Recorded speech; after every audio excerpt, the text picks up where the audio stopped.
Hello. Trying to get the glare off my glasses. I don't think it's all gonna work. Oh. Oh, so I hope everybody's having a good weekend.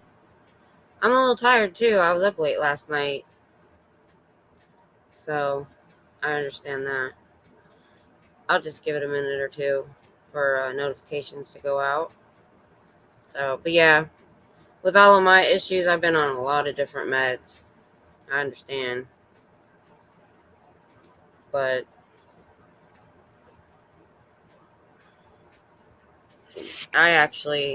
my issue is they give me stuff to help me sleep and it never works.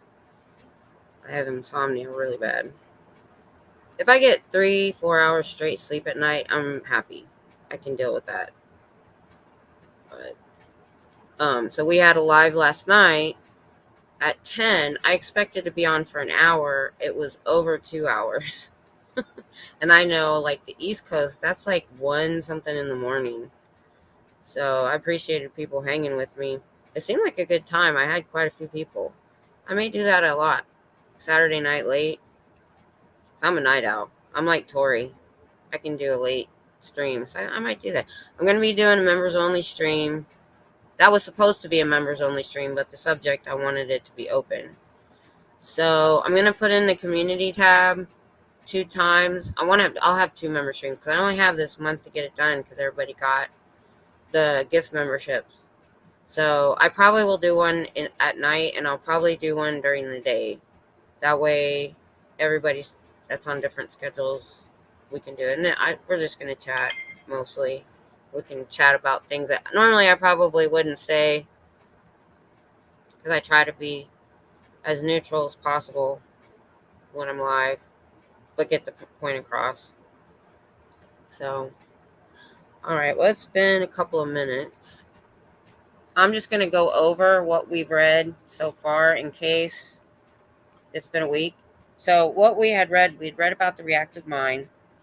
And we read pretty much that he said all aberrations and is in the mind, and all insanities can be cured. And he said even he can cure physical ailments with the mind, that it's in the mind, unless it's like a car accident injury. So that's interesting. And he talked about being hypnotized and not having the right information in the brain's data bank. He talks about that a lot. Let's see what else. If I can. See, this is computer glasses, and these are reading because those are my old readers and they don't work. Talking about suggestions, being a lot about hypnotism. And then he talks about psychosis, schizophrenic, paranoid insanities, manic type insanity. And this is all they were being hypnotized to be this, is what he's saying. Thus, we go down the catalog of mental ills, and by concocting positive suggestions to create the state of mind, we could bring about in the awakened subject a semblance of every insanity. So he's trying to talk about how much the mind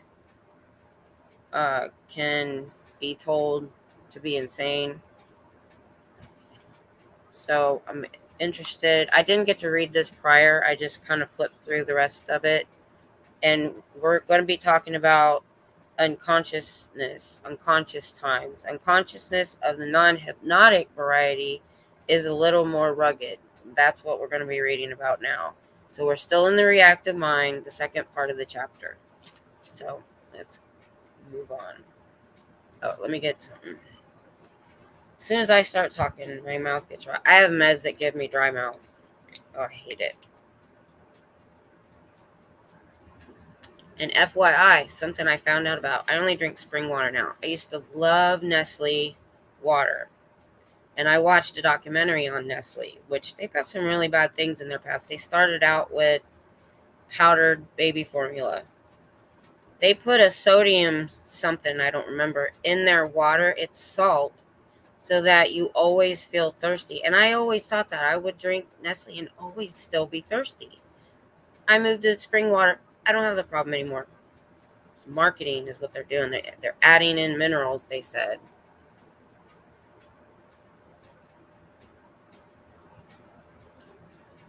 So I like to give little tidbits of stuff I learned. So I switched. I hate Texas water, Texas and Arkansas, but I switched to the spring water and I've gotten used to it. I've been here 30 years and I wouldn't drink the tap water at all.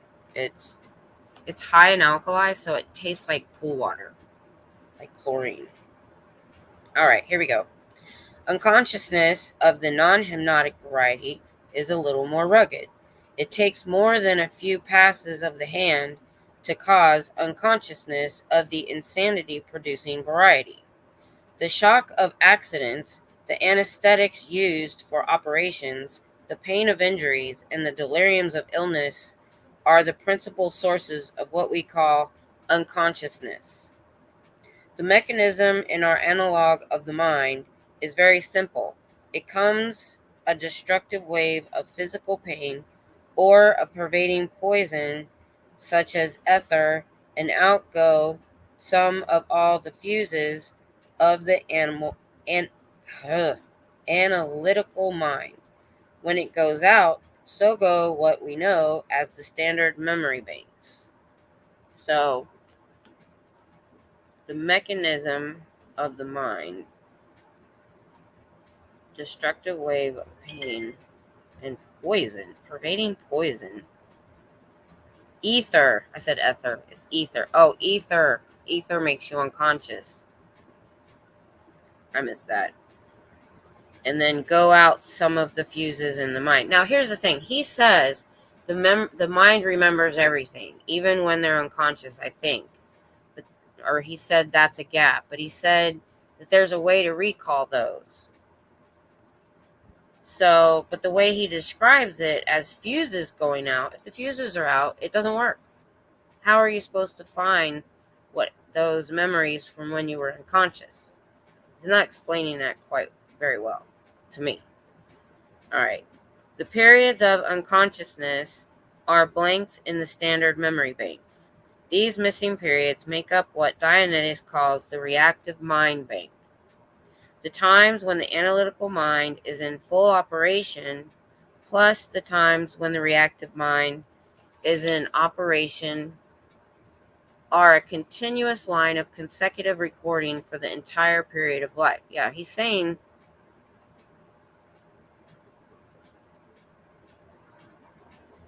okay, here he's going to explain it. During the periods when the analytical mind is cut out of circuit in full or in part, the reactive mind cuts in full or in part. In other words, if the analytical mind is unfused, so that it is half out of circuit, the reactive mind is half in circuit. No such sharp percentages are actually possible, but this is to give an approximation. Oh my gosh, the way he explains things hurts my brain. Hurts my brain. So remember, the reactive mind to us is our subconscious. So, I mean, there are people that say when you're under anesthesia or in a coma, you have memory sometimes. People remember. So, our subconscious does kick in sometimes.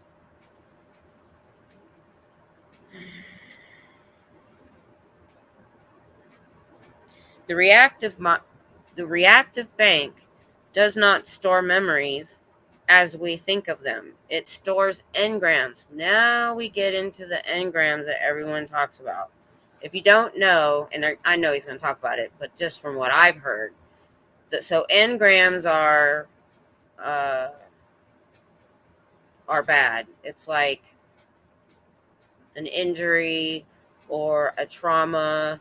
So that's why a lot of Scientologists have quiet bursts, because they say that if the mom is screaming and makes the birth traumatic, that the person that remains in their memory and it causes them problems. So they try to not create engrams. And I believe they've said in short that engrams cause aberrations, is what he calls them, problems. All right, engrams. So the reactive bank does not store memories as we think of them. It stores engrams. These engrams are a complete recording down to the last accurate detail of every perception present in a moment of partial or full unconsciousness. He defines engram. The word engram in Dianetics is used in its severely accurate sense as a definite and permanent trace left by a stimulus on the protoplasm of a tissue. It is considered as a unit group of stimuli impinged solely on the cellular being. So he's saying your tissues remember engrams.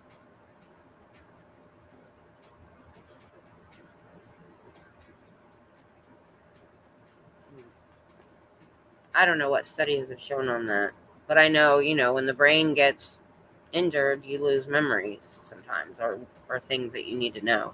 So, I guess that's true. The brain is tissue, so that makes sense.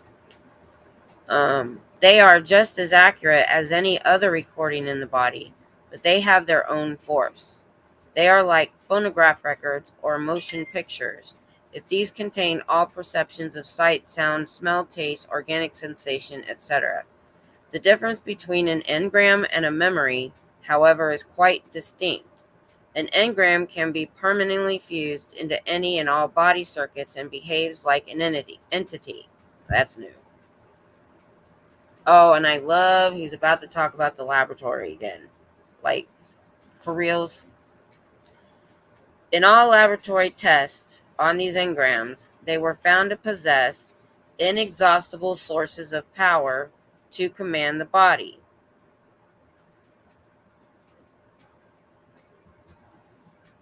The only thing which would even begin to shake these engrams was the technique which developed into Dianetic therapy. Like something came before that, really. The guy wrote this in the 50s. In the 40s, he was in a war. Where was he researching?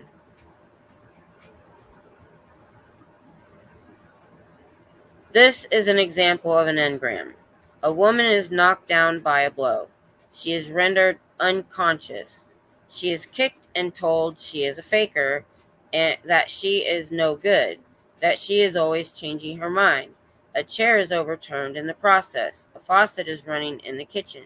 A car is passing in the street outside. The engram contains a running record of all these perceptions: sight, sound, tactile, taste, smell, organic sensation, kinetic sense, joint position, thirst record, etc. Wow, that's a lot. The engram would consist of the whole statement made to her when she was unconscious, the voice tones and emotion in the voice, the sound and the feel of the original and later blows, the tactile of the floor, the feel and sound of the chair returning, and the rest. So we get that.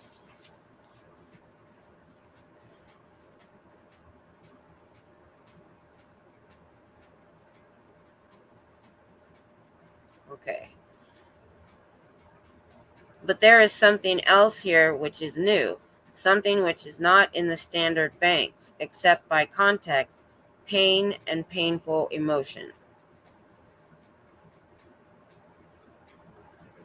This is what makes the difference between the standard banks and the reactive engram banks.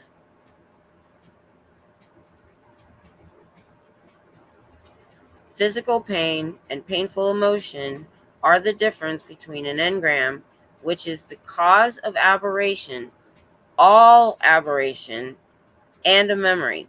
So he's saying that pain and physical pain. What do you say? Physical pain and painful emotion are what cause all engrams. Or, sorry, I said that wrong. Cause of all aberrations. So all the problems that we have. I mean, we know that as people. He's really, what he's done so far to me is just tell us what we already know as humans. I mean, we already know a painful memory is going to cause us problems. And we might need therapy if it was a painful emotion. I mean, we know it causes us issues. But he's going to tell us that he's going to fix it all. That's the thing.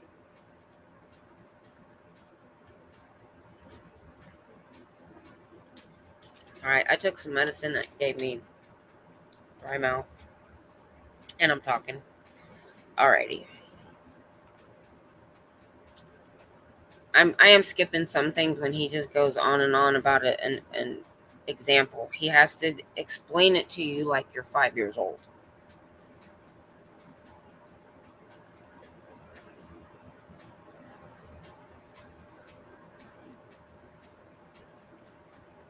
Perhaps before man had a large vocabulary, these engrams were of some use to him. They were survival in ways which will be developed later. But when man acquired a fine homonymic parentheses, words that sound the same but mean different things, language, and indeed when he acquired any language, these engrams were much more a liability than a help. And now, with man well evolved, these engrams do not protect him at all, but make him mad, inefficient, and ill.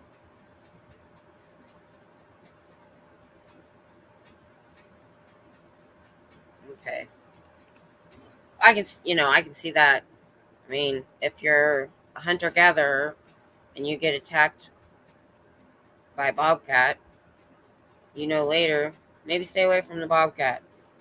Makes sense. We already know that. I mean, this is, like he said, this is the reactive mind. It's the subconscious. Yeah, our subconscious remembers things like that and tells us, hey, be careful.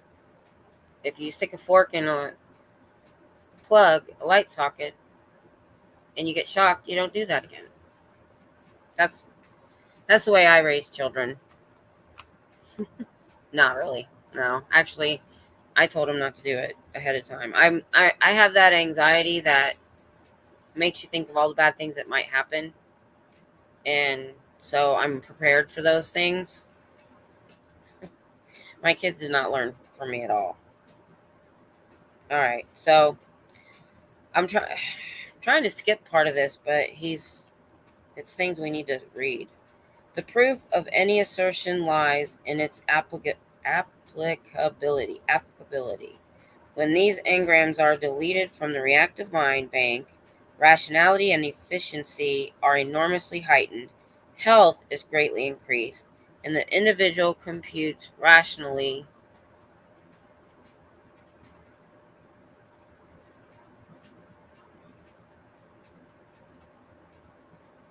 He enjoys himself and the society of those around him.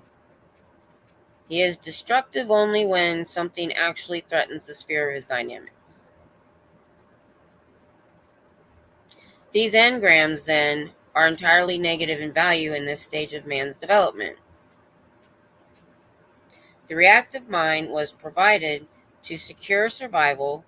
It still pretends to act in that fashion, but its wild errors now lead only in the other direction. Okay, so he's saying because we have language and we have different lifestyle that they don't help us anymore. They're pushing us in the wrong direction. These are actually three kinds of engrams, all of them aberrative. First is the contra survival engram. Is that a word? Contra survival. Wow, he looked deep in the dictionary. This contains physical pain, painful emotion. The conscious survival engram contains apparent or actual antagonism in the organism. The second engram type is the pro-survival engram. A child who has been abused is ill. He is told while he is partially or wholly unconscious that he will be taken care of, that he is dearly loved, etc. This engram is not taken as contra-survival but pro-survival.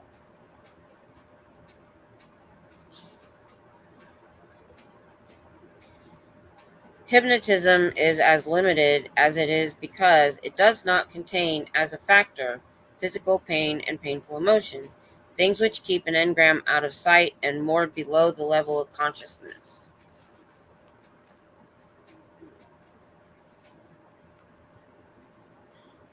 I appreciate anybody that's still here. I show 5 people. Appreciate it. Because I'm going to read this anyway. So, like I've said, if you're new,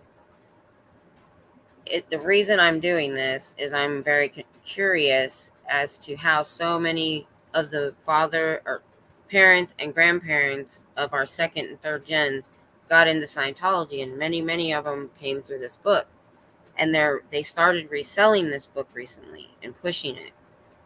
So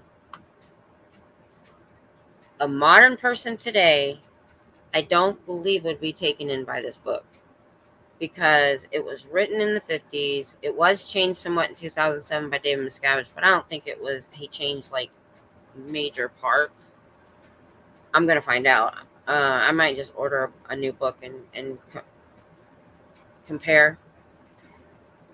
So I think about what kind of mental health care they had back then and how everyone pretty much stayed quiet if they had mental illness. It was embarrassing then. So I can see how people would be taken in by somebody that said, hey, this is what's wrong with you. It's all in your mind and I can help you. So I'm really starting to understand that's probably the case. Plus, they had Dianetics centers and courses to help you understand this better. And workbook. There was a workbook I saw on eBay. So I can kind of see how somebody struggling would feel that this might help. Even if they can't understand it, it sounds like he's so knowledgeable with all these big words that he's like, I can help you. And he's so straight about it that, I can see how people would believe it. But we've had a lot of studies in medicine and mental health since then, and we know better. All right. The third is the painful emotion engram, which is similar to the other engrams. It is caused by the shock of sudden loss, such as the death of a loved one. The reactive mind bank is composed exclusively of these engrams.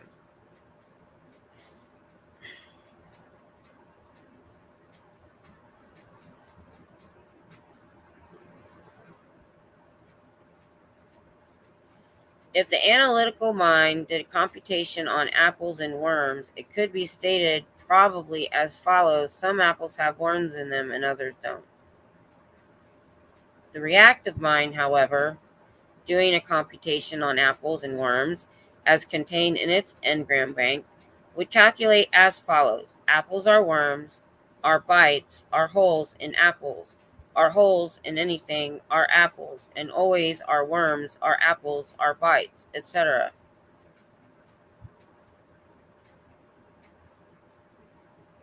What? That made my eyes cross, y'all.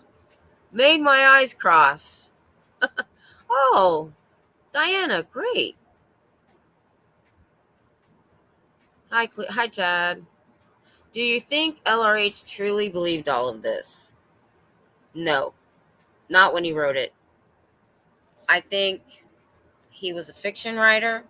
I think he studied other religions and cults and maybe some psychological stuff. And he wanted to sell a book that he could have a Dianetics center and he could make more money for people coming in and buying courses. It was the precursor to Scientology. And I believe he said to someone, I'm not making enough money with my books. To make money, you start a religion. So I think later that he ended up believing his own BS. I really do. Because certain aberrations in the mind can, some people live in a fantasy world where they do believe the things they say. It's a borderline personality disorder. I know a couple of people that had it that are no longer in my life because medication doesn't help. Only intense therapy or a life-changing event can change that person. My sister was one of them, and I can tell you, at 2 years old, she showed signs. So I believe people like that, the borderline, I think they're born with something wrong in the brain. I do. I think it's a physical thing. They're born missing something. And they just see people as useful objects until they're done with them, and then they move on to the next. I'm sure we all have met somebody like that. Hi, Judy. Diana, I think he needed a hook, and this was just so out there. Yeah, I think, ouch, my head already. So, yes, I think because we know he needed therapy either during the war or just after, and the military didn't give it to him. The Navy didn't give him the help that he needed. So maybe he was also looking for a reason for his mental problems. And so he was putting this. There is somebody at my door. No one ever comes to my door. Hold on. Hold on. Checking the camera. That was weird. Oh! Hold on. Hold on. Uh, Hi, guys. I'm fine, and I would love to talk to you right now, but I am doing a live stream on YouTube right now. Um, Later on, I'm here. I'm home almost all the time. My husband's home during the day because he works at night.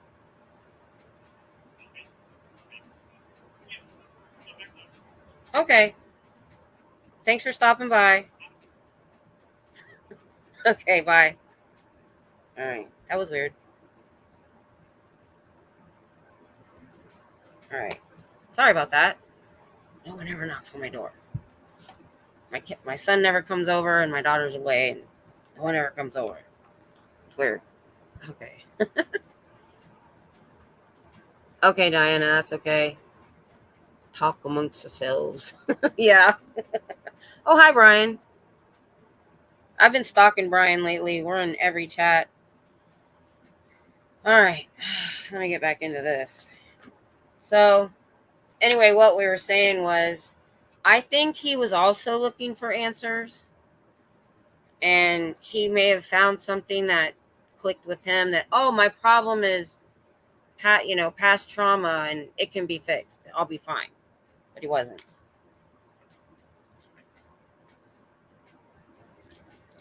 So I could see that, and I could see why a lot of people would, because we hear all the ex-gens talking about the reactive mind. It's a big deal in Scientology.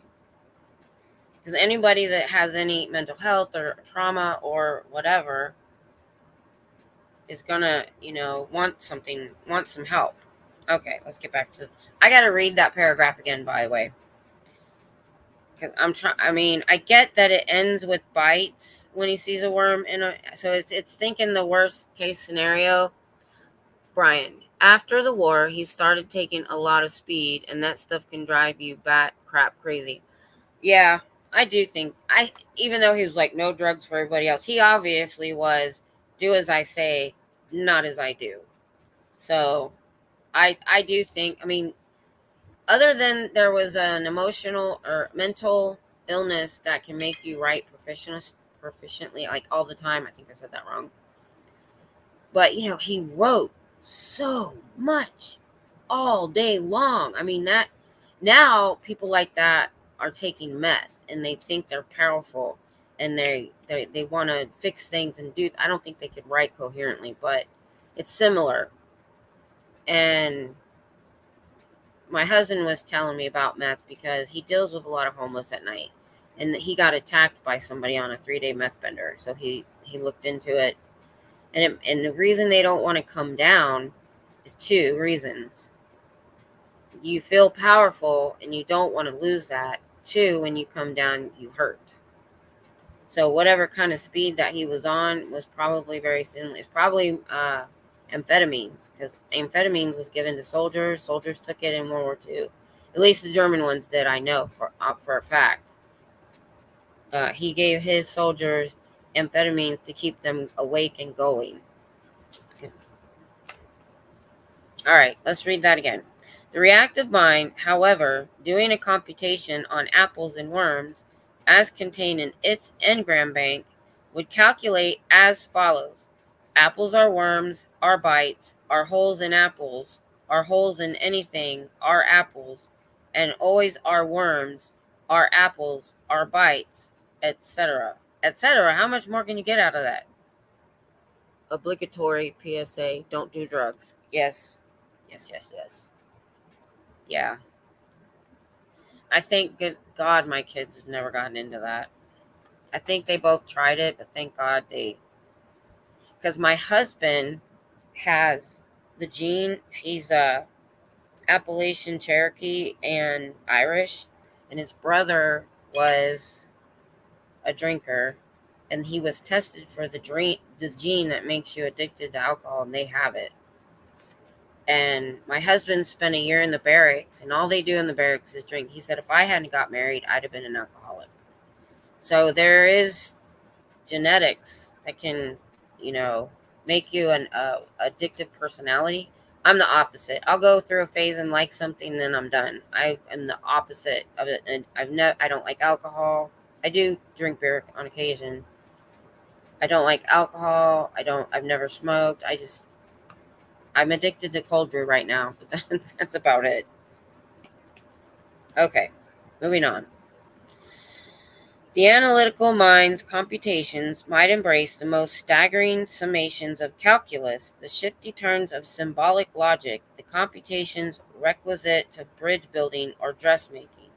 Any mathematical equation ever seen came from the analytical mind and might be used by the analytical mind in resolving the most routine problems. I got to go back and read that how to read this book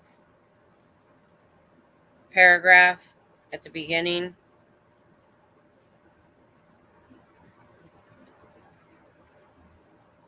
I marked it. There it is. This is what he told you in the how to read this book, the first chapter. I don't even think it's a chapter. Forward. When one is delivering answers which are simple, he need not make the communication any more difficult than is necessary to convey the ideas. Basic language has been used. Much of the nomenclature is colloquial. The pedantic has not only not been employed, it has also been ignored. First of all, the words he used in that paragraph were difficult. So he said he was going to use plain speaking in this book. Judy, I know I found it like 6 or 8 months ago, and now I'm like, I drink at least 3 a day. But so because of my fibromyalgia, I can't, it affects the pituitary gland. And once I use all of my energy for the day, I can't make any more adrenaline. So I need it. I have to. Right here.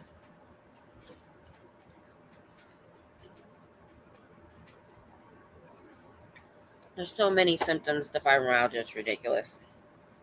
All right. Okay. So he's saying the analytical mind contains all of that information to resolve most routine problems, but not the reactive mind. That's so beautifully, wonderfully simple that it can be stated in operation to have just one equation. A equals A equals A equals A equals A. I don't know calculus, but that seems weird. Start any computation with the reactive mind. Now, this is your subconscious. He's saying the subconscious. Start any computation with the reactive mind. Start it with the data it contains. Of course, any datum is just the same to it as any other datum in the same experience. Maybe they talked like this in the 50s, but he could say things so much simpler. Whew, how many more pages do we have? Holy crap. If I start losing people, I might have to do 3 parts.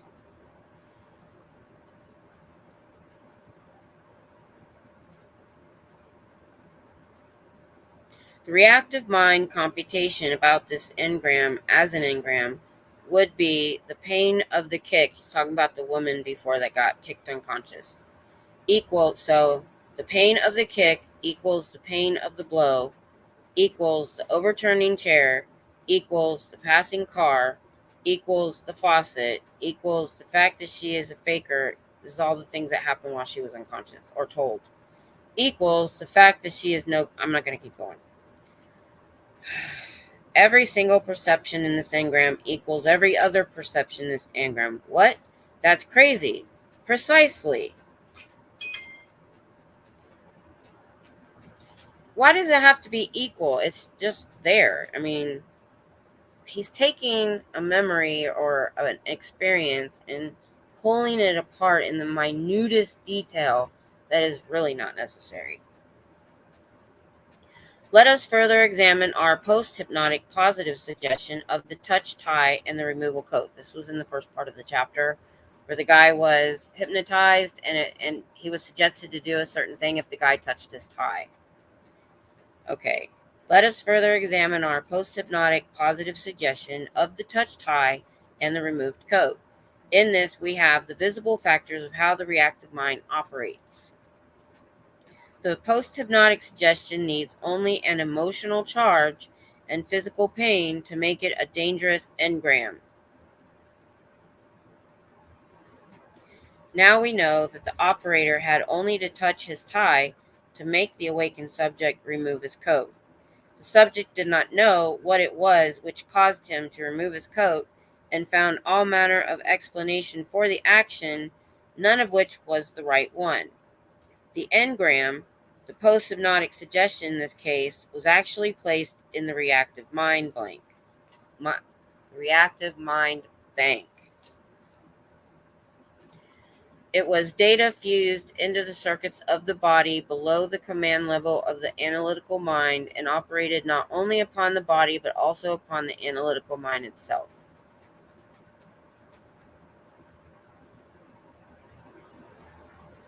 If this subject took his coat off every time he saw somebody touch a necktie, society would account him slightly mad.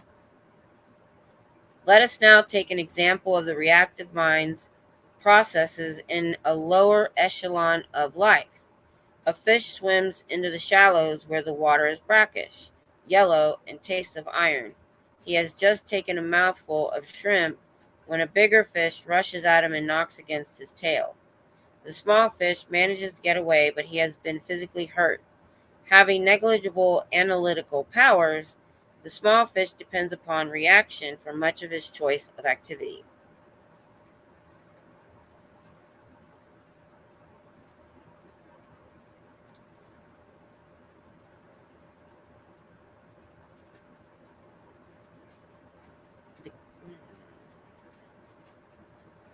Now he heals his tail and goes on about his affairs.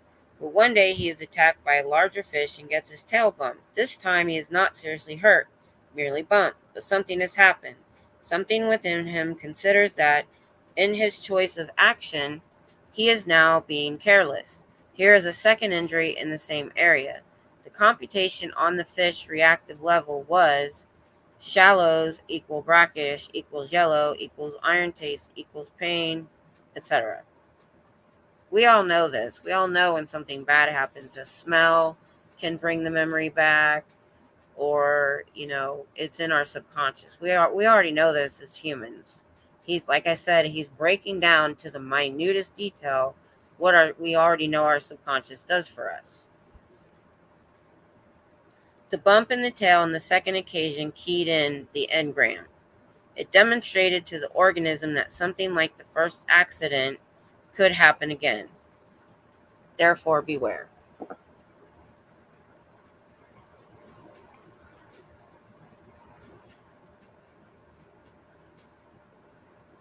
The mechanism is survival activity of a sort. In a fish, it may serve a purpose, but in man, who takes off a coat every time somebody touches a tie, the survival mechanism has long outlived its time, but it is there.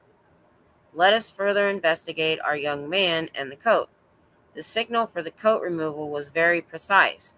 The operator touched his tie. This is equivalent to any of all of the perceptions the fish received and which made the fish turn back.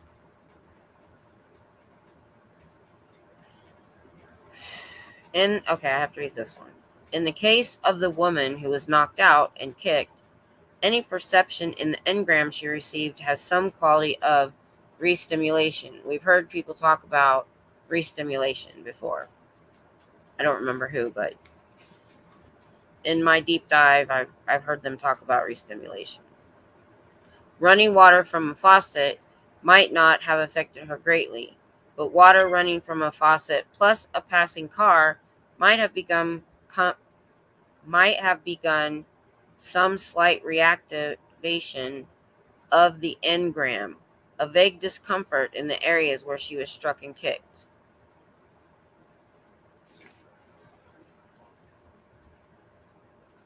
Add now the smell and voice of the man who kicked her, and the pain begins to grow that she feels. The mechanism is telling her that she is in dangerous quarters, that she should leave.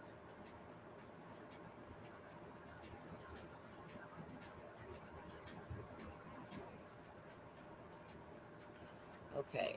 She is not the fish, being highly sentient. She stays.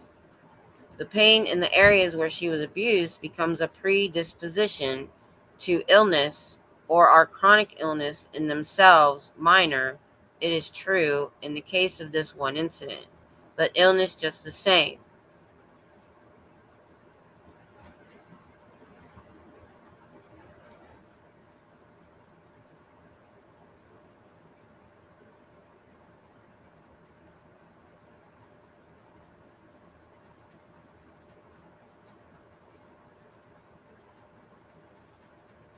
Okay. A pleasant and hopeful life in general, and never think, I don't understand this paragraph at all.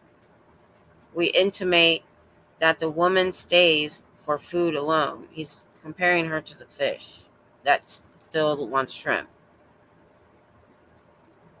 Whatever the wits say about woman has a high survival potential, and that can overcome a very great deal of pain. Okay.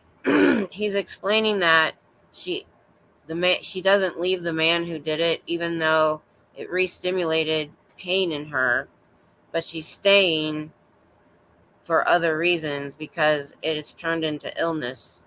So she's not the fish, she's not going to go back. She's highly sentient, so she's dependent and stays. I don't understand what he's trying to say here. As the survival potential diminishes, however, the level of pain, zone 0 and zone 1, is more closely approached, and such an engram could begin to be reactivated severely. There is another factor here, however, besides pain. In fact, several more factors. If the young man with the detachable coat had been given one of the neurotic positive suggestion as listed a few pages back, he would have reacted to it on signal.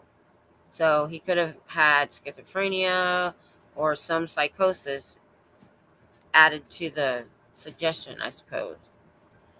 The engram this woman has received contains a neurotic positive suggestion, quite in addition to the general re-stimulators. I don't understand that because it was a bad engram. How can it have a positive suggestion? I don't get it.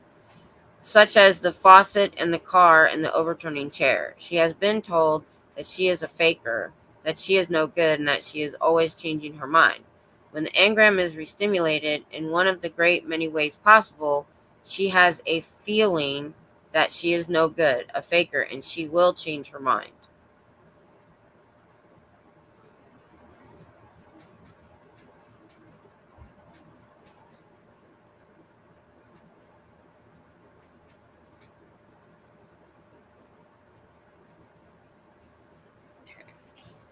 So he has a few notes, like restimulator, approximation of the reactive mind's content or some part thereof continually perceived in the environment of the organism.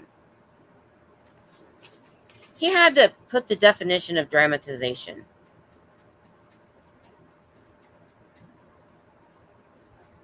He's using it different. I'm going to have to read this. Dramatization, the duplication of an engrammic content, entire or in part, by an aberree in his present time environment. Aberrated conduct is entirely dramatization. The degree of dramatization is in direct ratio to the degree of restimulation of the engrams causing it. He's using dramatization as some sort of mental aberration. Maybe what we would call his histrionic, like hysterics or something like that, I guess. That's weird. Uh, is he saying that with a reactive mind, everything is viewed the same? Not sure. I would love to hear a neurologist dissect this book today. Oh, I know. I know. Or even a psychiatrist or something to that effect. Hi, Marco. Judy. That's what I've heard the survivors say. The definitions are all wonky. Yeah, he really made his own language. And, he had to have studied cults. He didn't come up with this on his own. Because that's what cults do. So that you talk differently than the outside world. So that you're in your little group. I've heard survivors say this.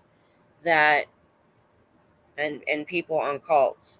So it separates you from the outside world the way they talk. I've heard a lot of survivors say, is that used in the real world or is that a Scientology term? And there's a lot of stuff he changed or completely made up. It's redonkulous. So yeah. So that's why I have to read some of his notes. That was weird. Dramatization really has nothing to do with an engram. He changed the definition of it. In a way. Well, here's another definition that he has here. Lock. An analytical moment in which the perceptics, some of this I don't even know are words. Perceptics, is that a word?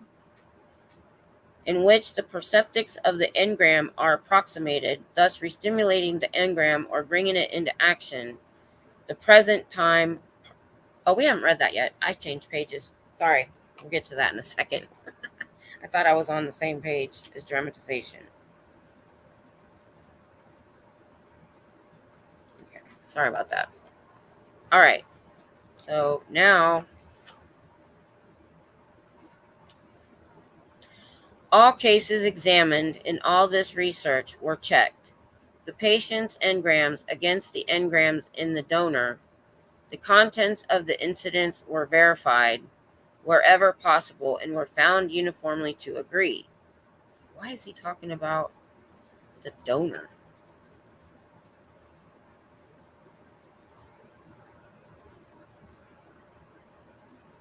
He doesn't say anything about the donor. Okay, I didn't skip anything about a donor. Every safeguard was made to prevent any other method of communication between donor and patient. Everything found in the unconscious periods of every patient, when checked against other sources, was found to be exact. The analogy between hypnotism and aberration bears out well. Hypnotism plants by positive suggestion one or another form of insanity. It is usually a temporary planting, but sometimes the hypnotic suggestion will not lift or remove in a way desirable to the hypnotist. The danger of running experiments with hypnosis on uncleared patients is found in another mechanism of the reactive mind. Oh. Can you imagine? Judy says, can you imagine him at a party? He would be the blowhard trying to hold court while the majority of folks are trying to edge away from him. Oh, I totally agree. I could totally picture that. Plus his breath, because he smoked a lot.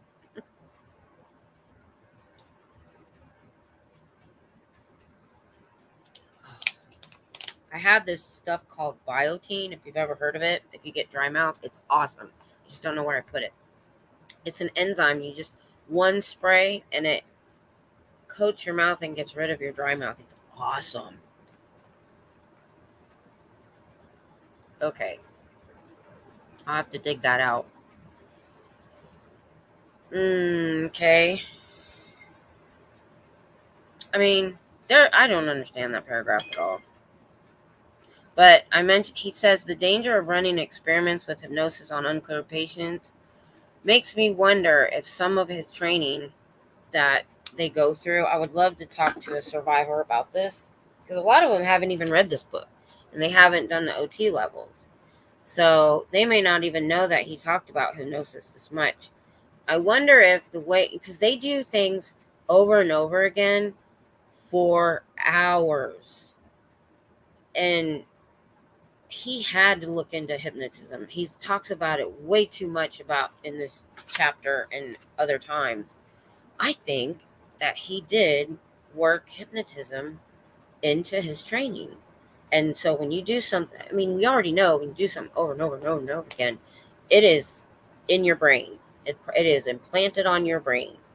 And that's what you're always going to do.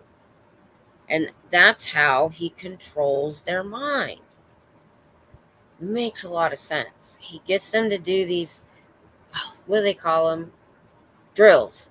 He has them do these drills over and over and over again for hours upon hours. Okay, Scooter Mom. Oh my gosh, it's hurting my head, girl. Woo. But he talks about hypnotism so much that I think he used it in training. I really do. I want to talk to somebody about that. Okay. When an engram such as our example above exists, the woman obviously was unconscious at the time she received the engram. She had no standard bank memory record. This is parentheses, this is quotations. Record of the incident beyond the knowledge that she had been knocked out by the man. The engram was not then an experience as we understand the word. It could work from below to aberrate her thinking process. From below to aberrate her thinking processes. It could give her strange pains, which she attributed to something else in the areas injured, but it was not known to her. The key-in was necessary to activate the engram. He doesn't explain that. The key-in was necessary to activate the engram. But what precisely could key it in? At some later time, when she was tired, the man threatened to strike her again and called her names. This was conscious level experience. It was found to be mentally painful by her, and it was mentally painful only because there was real live physical pain unseen under it, which had been keyed in by the conscious experience. The second experience was a lock. It was memory, but it had a new kind of action in the standard banks. Okay, lock. An analytical moment in which the perceptics of the engram are approximated, thus restimulating the engram or bringing it into action. There's more. I'm not going to read all that.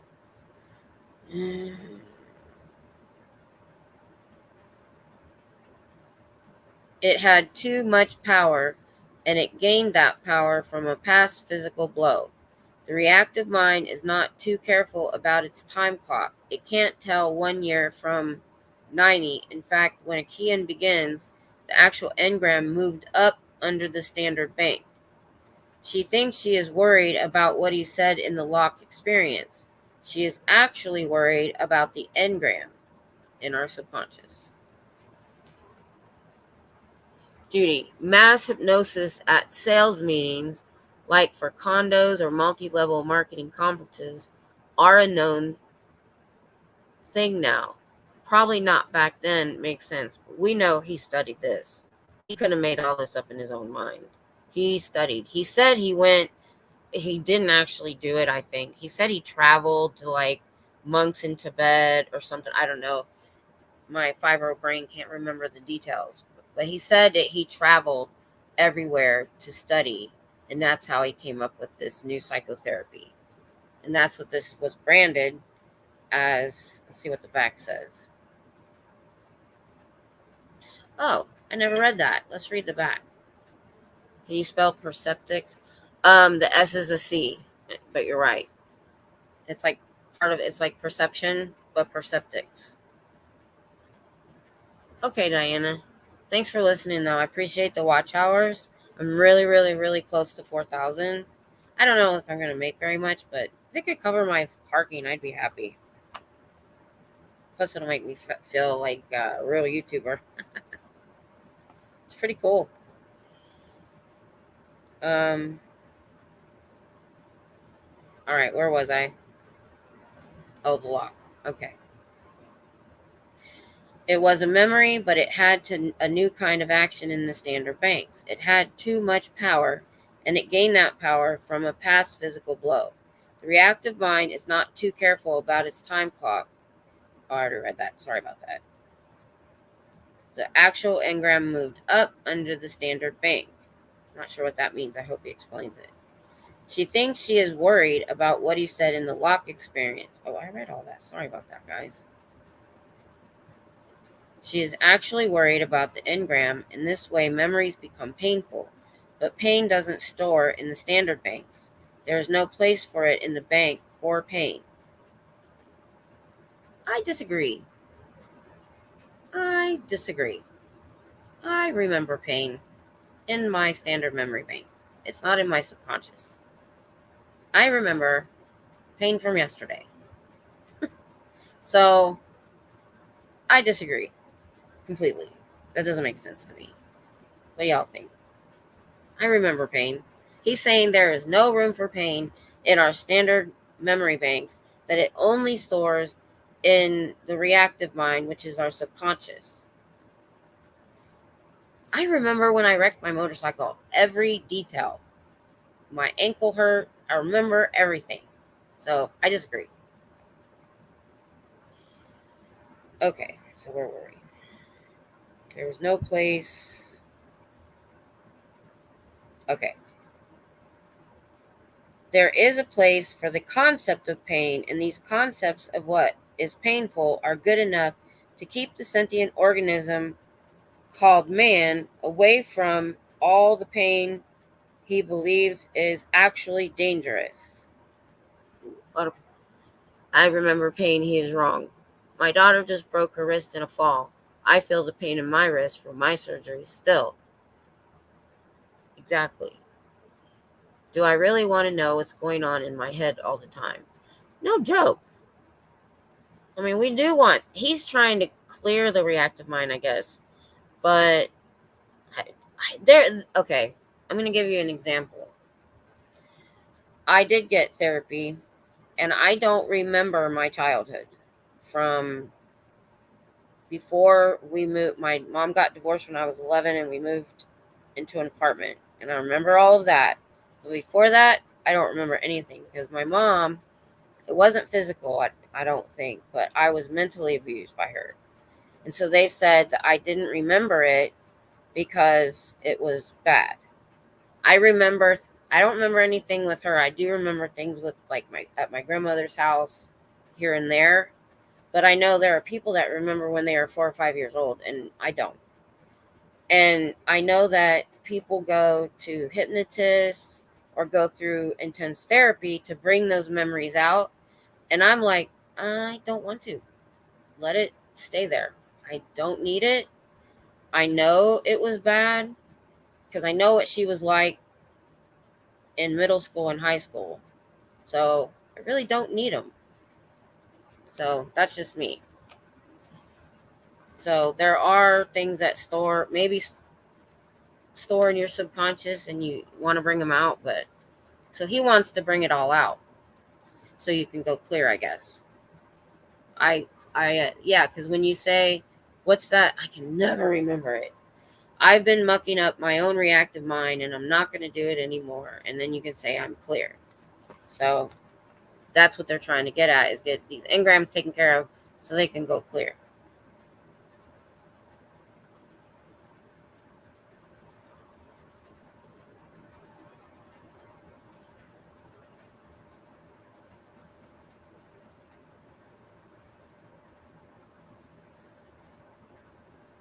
In a clear, there are no pain-inducing memories because there is no physical pain record left to ruin the machinery from the reactive mind bank, which just I just said. They're trying to get rid of all the reactive mind engrams so you can go clear. No thanks. There are things I'd rather not bring back up. Exactly. I had an IV last summer. Once in a while, I can feel the pain. Yeah. He's saying you're not supposed to be able to remember that unless that it only stores in your subconscious. Maybe it is a little, but no. I have chronic pain. I disagree. But he's trying to give people hope that they can get rid of bad memories and things like that and pain. So he's going to say what he needs them to hear.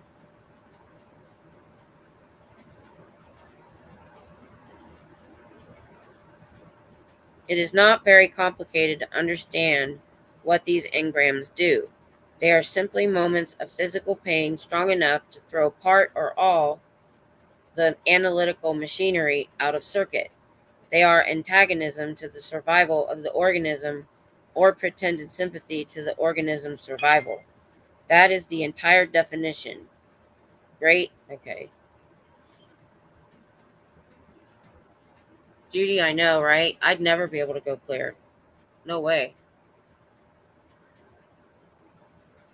No pain in a cleared person. Press X to doubt.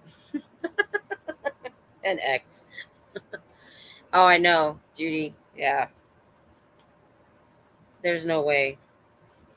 Because he also says, before even breaking this down, he said that all chronic illness and insanities he can cure. Unless the only thing he said is like if you have a major injury from a car accident. XXXXX. Are you both taking fish oil? Just asking. I should be. I should be. I have a few supplements I'm out of. I do take omega-3. I'm out of it right now. I need to order some more. I take B12 for my nervous system. Um, and that helps. And then I realized I never go outside and I hadn't had vitamin D.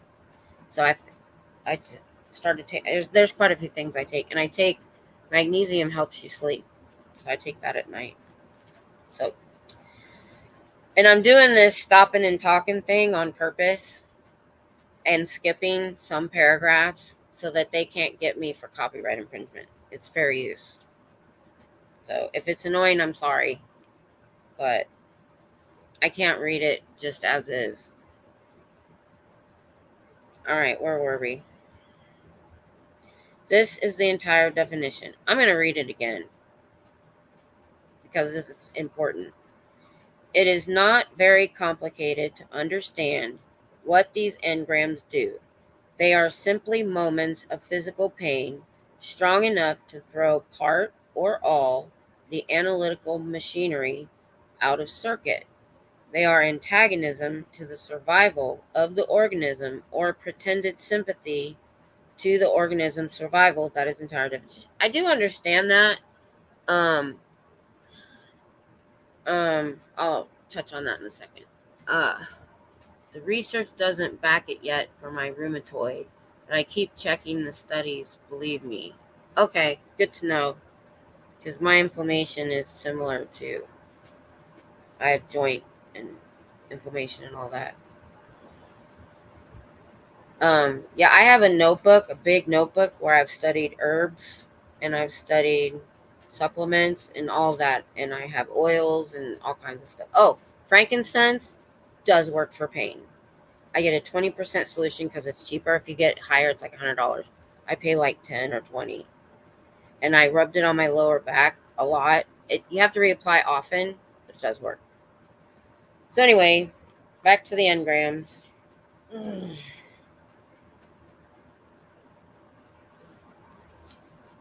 So what I was going to say about this definition and what engrams do, we do know that people who have suffered physical trauma do carry it with them. And it can cause more physical pain with the memories. We know that. We know that depression and anxiety can rack your body. One of my therapists told me of a book that I never did read. Said there's a book out there called When the Body Says No, and it's about that. And I do want to read it at some point. What is a cult? AR. It's a cult. A cult. What I start with, my sign says Scientology is a cult. Ask me why. And they come up and they go, why is it a cult? And I'm like, the difference between religion and a cult won't let their members leave. And I start with Sea Org, then staff, then public, and tell them the differences. Yeah, we know that. We know about depression and physical trauma and mental trauma. And we know now that he's saying what we know now that maybe they didn't talk about or know in the 50s. I mean, that or the 80s when this one was published. So the studies may not have been there back then or well circulated. Now we have social media and we have access to so much more. So he's kind of saying what we've already found out. All right. Great or little unconsciousness, physical pain, perceptic content, and contra-survival or pro-survival data, they are handled by the reactive mind, which thinks exclusively in identities of everything equals everything. That's the part I don't understand, where he says everything equals everything. A equals A equals A. I mean, yeah, it remembers everything. I don't understand why he's explaining it that way. And they enforce their commands upon the organism by wielding the whip of physical pain. If the organism does not do exactly as they say and believe any clearer, that's impossible. The physical pain turns on. They steer a person like a keeper steers a tiger, and they can make a tiger out of a man in the process without much trouble and give him mange into the bargain. Remember, he said he was going to use plain language in this book.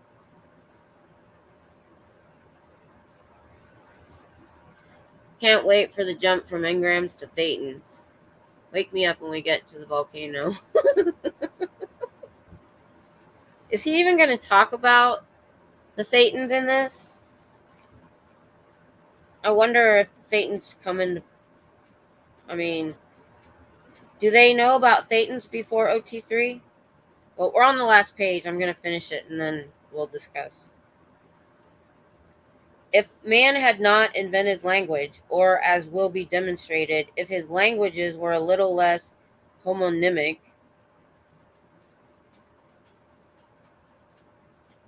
and more specific with their personal pronouns, engrams would still be survival data and the mechanism would work. But man has outgrown their use. He chose between language and potential madness, and for the vast benefits of the former, he received the curse of the latter. The engram is the single and sole source of aberration and psychosomatic illness.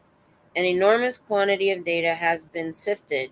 Not one single exception has been found in normal people, in the neurotic and insane. The removal of these engrams, wholly or in part, without other therapy, has uniformly brought about a state of greatly superior to the current norm. Interesting. No need was found for any theory or therapy other than those given in this book for the treatment of all psychic and psychosomatic ills. And there we have it. No need was found for any theory or therapy other than those given in this book for the treatment of all psychic or psychosomatic ills. Well, he's just a genius. He's unlocked and found the key to wellness, I guess. What did you say? Make a tiger out of a man? No, he said make a tiger out of the engrams, I think. No, that was oh, you're right. You're right. Not a single exception has been found. Press X to doubt. Thanks. Yeah, yeah. I mean, he is making some bold statements. Bold statements. I think if anybody read this now, besides before, you know, modern, the last 20 years. So I'm separating kind of when the internet started, like mid 2000s to before.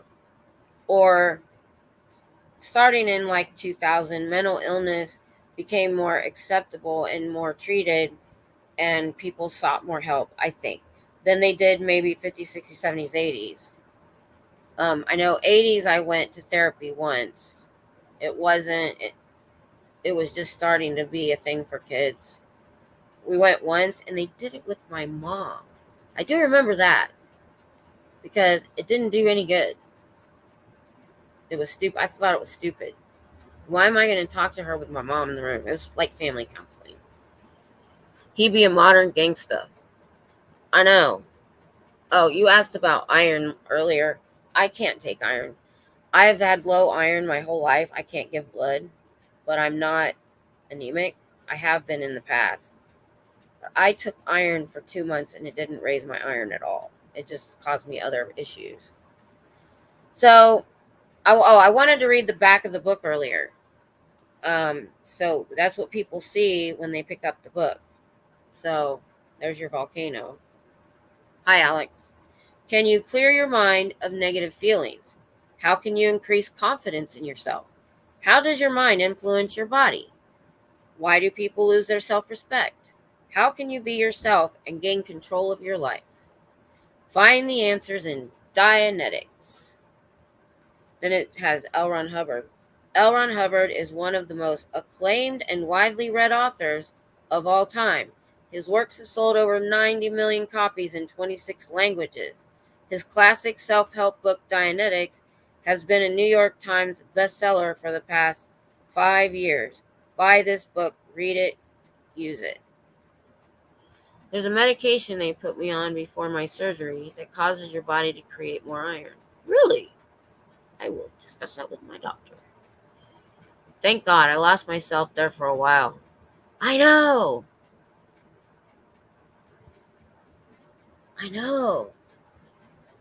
And I keep thinking the whole time I'm reading, he said he was going to use basic language. He has to put so many definitions at the bottom of the page. He even put a definition of mange. But back then you couldn't look it up on Google, so I guess that makes some sense. But some words he had to explain because We don't use them that way, or he changed the, or it's a made up word. I don't remember what it was called though. I'll look it up. How can you be yourself and be in control of your life? Bold statement from a cult that takes your individuality and tells thee what to do. Exactly, Judy. Oh, hi, Portland. Melody. You got to go back and listen because holy crap, this was the second half of the reactive mind. Ooh, doggy. He pretty much says to go clear, you have to get rid of all your engrams, and your engrams are the only place your brain stores pain, and we all know that's false. They said your analytical mind doesn't remember pain. Well, we all know that's bullshit. I call bullshit. Don't trust any statistics you haven't forged yourself. Oh, thanks, Melody. Last night was really fun too. I thought I was going to be on there an hour, and it was over 2 hours. But when I created the title last night, I hadn't watched Poe and Circumpotus yet, and I hadn't watched some other stuff. So I had a few more things to say when I came on. I really just wanted, so anyway, the book. So some of you just came on. Oh, thanks, Judy. I thought so too. We did so much needed talking. I think that too. I think we were feeling suppressed a bit because we didn't want to get involved and we didn't want to be attacked. And that's what has been going on. And when Aaron finally was the adult in the room and said, no, you need to stop, everybody in the chat was like, thank God, thank you for this. I watched post stream after you wrapped up, and it was eye-opening. Yes, it was. Most sold book if you make all your members buy multiple books. Exactly. They republished it all the time. And then in 2007, David Miscavige changed some things. I'm going to get one of those books. I want to compare. I protested the Portland Org yesterday. I think I hit on you for a few minutes. I think I did. I was lurking. I was doing something. Yeah, I went from Nora to Rika, I think, to you. And I just wasn't in the chat. But there was a good discussion with the guy in black. But yeah, so like I said to you newer people, the reason I'm doing this, I was going to do this myself. And I thought, well, what the heck, let's just do it online so other people don't have to buy the book. And I bought it off of eBay for less than $10. And I made sure I got pre-2007. Lurkers are fine, yeah. I know I have a lot of lurkers too. Sorry I'm shaking so much. We are gonna build a stand that I can't shake soon. I've already, and Timo has something I might buy. Anyway, it's a table that can go under. I'm on a Chase lounge with my big cutting board, a box that I put holes in for the airflow of the laptop, and then so every time I move, it bounces the computer. But it was the only really comfortable, nice looking area that I had. So anyway, but yeah, that was good. I saw that you guys, the Chalk Tech. There was a lot of people on yesterday when I hit live and looked. A lot of people. Miss Kim, if you've ever seen my streams, you wouldn't worry about shaking your camera again. I need to go. I have not watched one of yours yet. I am so sorry. You know what it is? I haven't gone back to the list and subscribed to all the new people, so you're not popping up in my feed. So I'm going to do that as soon as we log off, because and y'all get 2 subscriptions from me. I have 2 channels. I have 2 YouTube things. Y'all, if you see my picture, that's my personal channel, and I'm usually that when I'm in chat. And then I have this channel, and I sub to both, so y'all get 2 from me.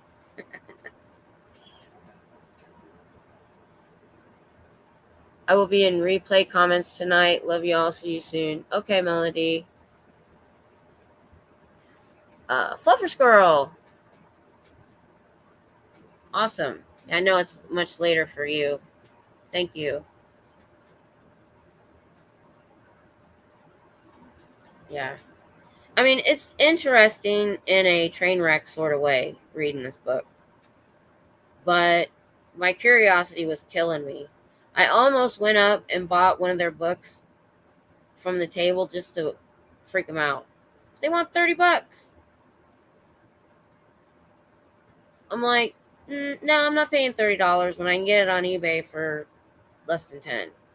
So I'm gonna see if I can find one post 2007, or there was a website. I haven't got my printer hooked up yet. If I can work my printer, there is a website that goes over everything he's written and shows the changes that David Miscavige made in everything. So there's a lot, so I haven't had the brain power to go look at it.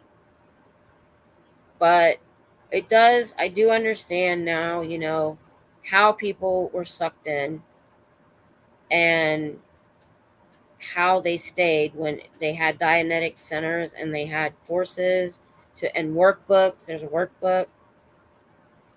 Davey made changes. Say it isn't so. I know. You had me at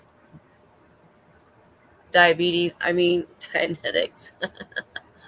Also, Scientologic Greek is putting a lot into Chat GPT and whatever the name of the AI is.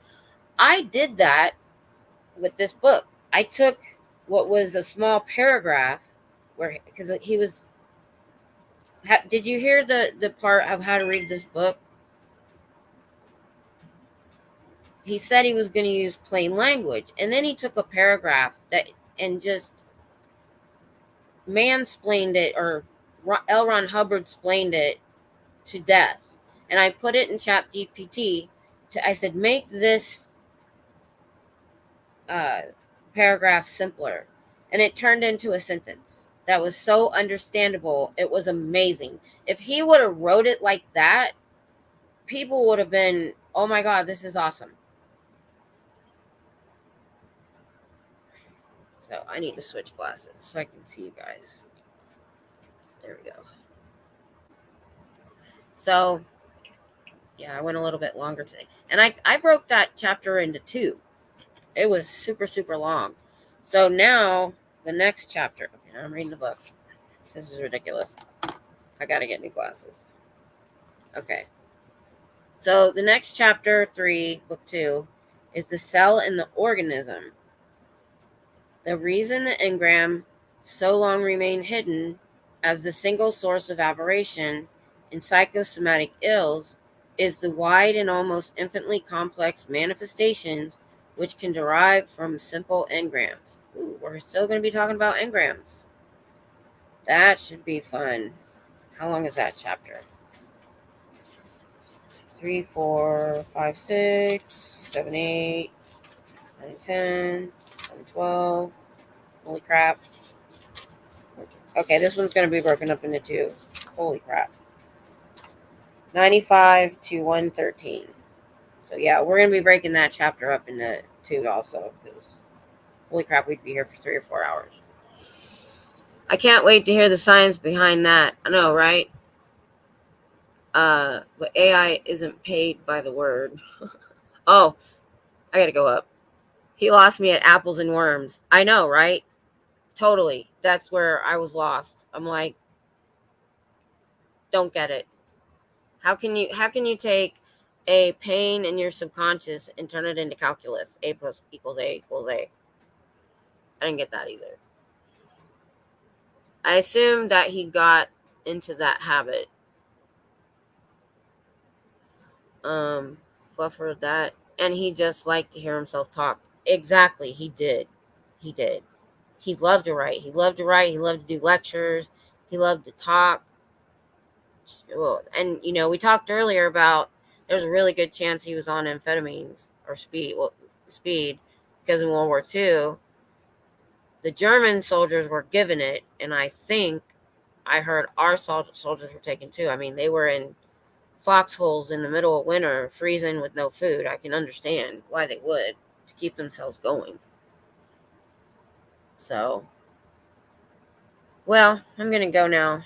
But yeah, that was interesting. I'm gonna read. I didn't read this part ahead of time, so I'm gonna do that with the next chapter because it sounds like it's gonna be another head scratcher. Fluffer. I don't know how. I heard his talk about babies having engrams, and his voice went through me. Yeah, he says that the only place you store pain is in your reactive mind, which we call the subconscious. So that when you're born, if it's traumatic, it's there, and you have to get rid of them all to become clear. Hence the I'm not mucking up my own reactive mind, and I'm not doing it anymore. I'm clear. I don't know how they actually get to all of it, but um, do you remember the interview when the interviewer asked LRH about madness? And he says, "Oh, I'm quite mad." No, I haven't. I will find that. Uh, Thanks for taking the hit for us. I might be hitting my head against the wall. Yeah, if I'd have read this by myself, oh, oh, I need the distraction here and there. It helps because if you read that straight through by yourself, you're gonna be cross-eyed. It's a doozy. Yep. All right, you guys. Uh, I'm gonna do some members only streams. Um, let's see.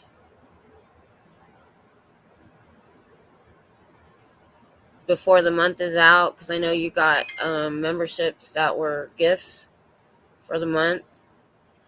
That was supposed to be last night, so I'm gonna do one at night, and I'm gonna do one during the day, so different people can be in on it. We can just talk about anything because it's members only. I'll probably be a little bit more vocal. Um, what's a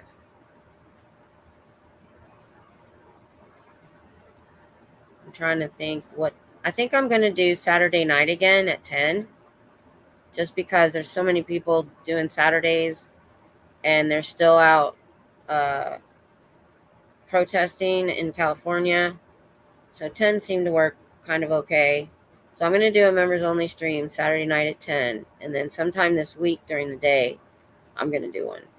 So just keep a watch out, and then I'm gonna get back to Austin.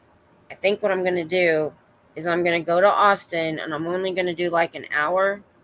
And then I'm going to go to Cedar Park because it's on the way home. Kind of have to go a little bit east because we found I was only there for a half hour. And the first business I went in had a box of Scientology pamphlets. And it was kind of behind a pillar near their menus. And nobody knew what they were. So I think they kind of slid them in there and left. Unless the person they talked to wasn't. I don't think they asked permission. So the donut shop, and so that was a little tiny strip mall, but there's a whole huge mall behind it outside. And I'm thinking they just bust body routers in there and they went everywhere. So I've got to spread out. Did